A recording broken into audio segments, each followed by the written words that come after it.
There's a number of serious things to discuss certainly this afternoon, and that has to do with what this new Trump White House will look like and what they're planning to do. And Robert Costa, I know you've spoken with the president over the weekend. What did Donald Trump say he wants to do in this opening week?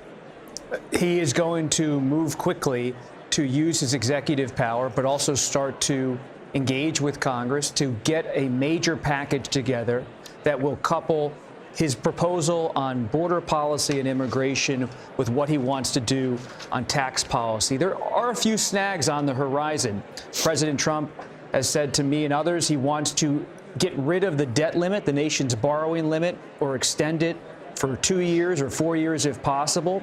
Some conservatives in the House of Representatives don't love that idea. So how this is all going to play out legislatively is still very much something that's open to negotiation.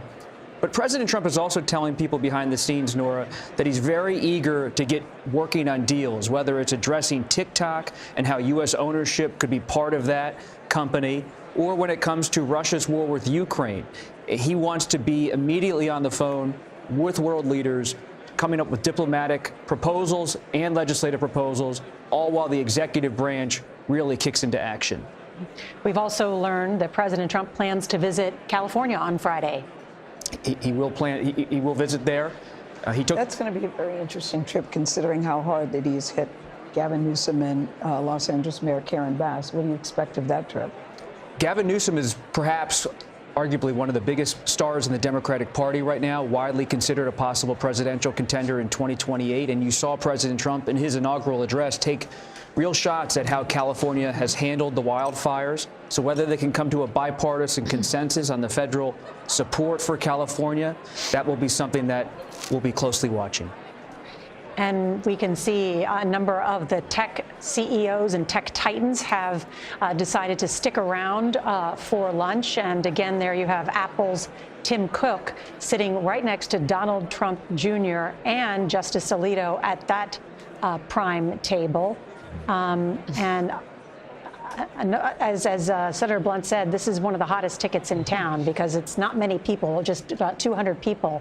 The inaugural balls, they're packed with a lot of folks, but this is the exclusive spot you want to be. And sorry, go ahead, John. Well, Tim Cook is an interesting character in terms of the CEOs from the tech companies. He was one of the ones. I mean, culturally, he is.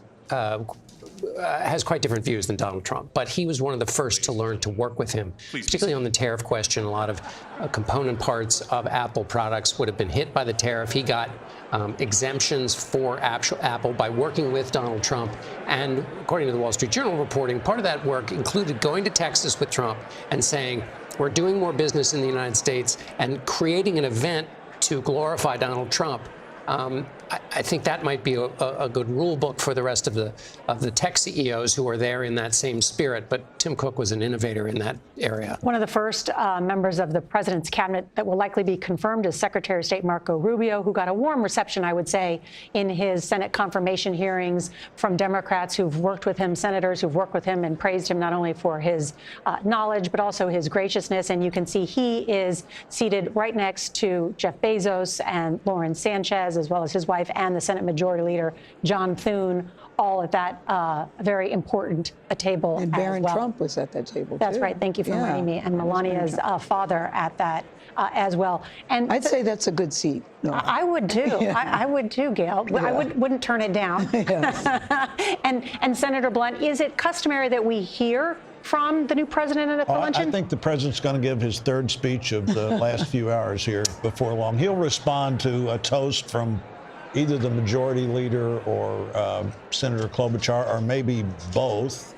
And also on that high-tech topic, obviously a lot of the high-tech investment in China has been pretty major, and trying to figure out, one, explain how that benefits the final product, and two, how the profits generally come back here, are the kinds of things that those CEOs are explaining to the president and anybody else who will listen. Well, it'll be interesting to see if they follow through with Mike Johnson, the Speaker of the House, has vowed to repeal the CHIPS Act, which was a bipartisan act that poured money into bringing those the production of some of those computer chips back to the United States, into states like Arizona and the like.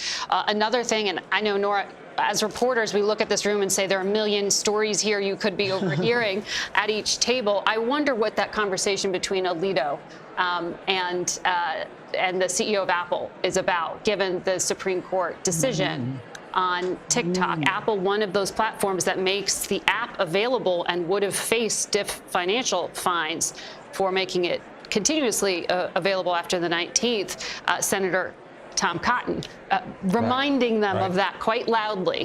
Don't test us here on that law that Donald Trump is about to test. Oh, Margaret, that's a really good point. And Pete Hegseth, sitting right next to Clarence Justice Thomas. Clarence Thomas Yes. and his wife.